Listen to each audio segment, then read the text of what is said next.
सुदामा ब्राह्मण भगवान के बचपन के मित्र थे। ब्राह्मण जो है हर स्थिति में संतुष्ट रहता है। वैसे तो हम साधारण स्थिति समाज में एक दूसरे को दोष देते रहते हैं, तुमने ये किया, तुम्हारे कारण मुझे ये कष्ट पहुंचा। तो ब्राह्मण खुद स्वीकार करता है मेरे पापों का परिणाम है, किसी को दोष नहीं देता। सुदामा ब्राह्मण हर स्थिति में बिल्कुल संतुष्ट था और भौतिक दृष्टि से बहुत गरीब था। रहने के लिए एक छोटा मकान, छोटा कमरा और पहनने के लिए एक फटी हुई धोती बस। आप ब्राह्मणों के पास कितनी धोतियाँ हैं? कितनी हैं? कितनी आपके पास?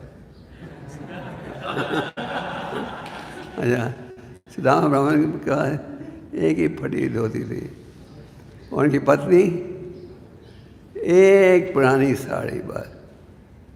तो पत्नी को पता था कि मेरे पति का एक बड़ा धनी दोस्त है।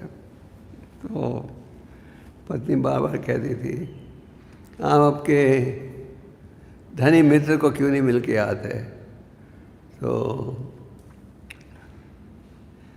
सुदामा तैयार थे मिलने को। तो सुदामा तैयार थे इस दृष्टि से मेरे बचपन के मित्र को मिलूँगा। वो जानते थे ये बड़े खास व्यक्ति हैं। पत्नी का अलग भाव था। पत्नी का ये भाव था शायद मेरा पति अपने धनी मित्र को मिलेगा तो धनी मित्र कुछ आर्थिक सहयोग दे देगा, कोई ठेका दे देगा या कोई सुविधा दे देगा। तो उनका ये भाव था। खैर सुदामा दास ने कहा ठीक है, आप कहते तो मैं जाता हूँ मिलने के लिए, पर घर में कुछ है देने के लिए, खाली यहाँ जाना तो अच्छा नहीं दिखता है कि नहीं।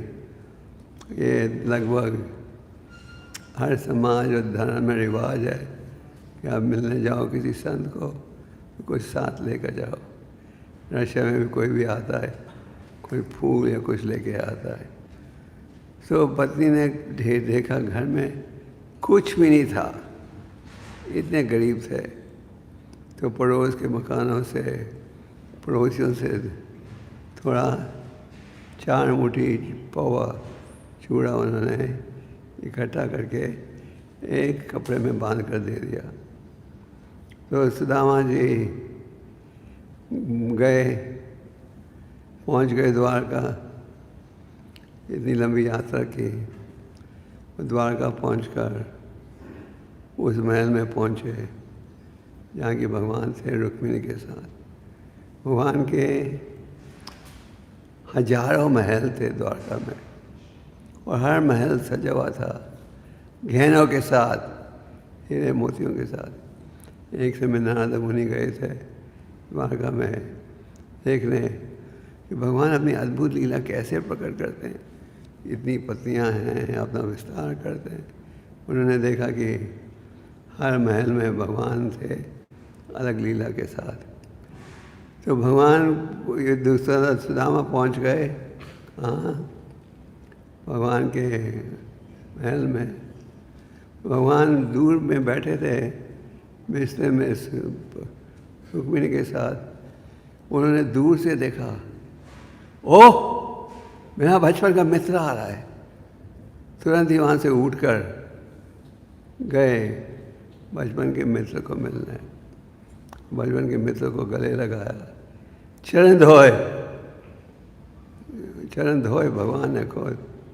भगवान ने ये बताया ब्राह्मणों का आदर कैसे किया जाता और दोनों ने बचपन की लीलाओं का स्मरण किया। दोनों के गुरु थे संदीपनी मुनि। किस प्रकार उनके गुरु ने उन्हें कठिन सेवाएं भी दी थी और बचपन की लीलाओं की चर्चा कर रहे थे। और थोड़ी देर बाद सुदामा दास निकले। कहाँ जाने के लिए? घर लौटने के लिए। रास्ते में वो सोच रहे थे मैंने तो कुछ मांगा ही नहीं। अभी मैं पत्नी को क्या कहूँगा? मैं आया इतनी दूर से, पत्नी ने वो बार बार कहा, कुछ कहा कि जाओ मिलो, और निकलने से पहले उन्होंने पूछा, सुदामा तो कुछ लाए हो मेरे लिए? सुदामा बड़े हिचक रहा था, उन्हें पता था ये चूड़ा क्या है, ये भगवान जो इतने धनी हैं उनके लिए तो बहुत छोटा तोहफा है। भगवान क्या कहते हैं गीता में? पत्रम पुष्पम फलम, प्रेम के साथ, भक्ति के साथ अगर तुम जल्दी मुझे अर्पण करोगे मैं स्वीकार कर लूँगा। भगवान किस चीज़ के भूखे हैं? केवल प्रेम के, प्रेम और भक्ति। तो सुदामा ब्राह्मण छोटे से फटे हुए कपड़े में चूड़ा पौवा रखा था, वो हिचक के खोल रहा था, और भगवान ने खोल दिया और भगवान ने एक दाना खाया। रुक्मिणी ने कहा ये बहुत है। भगवान संतुष्ट हो गए किसके साथ? थोड़े से पोहे के साथ, उसी से संतुष्ट हो गए।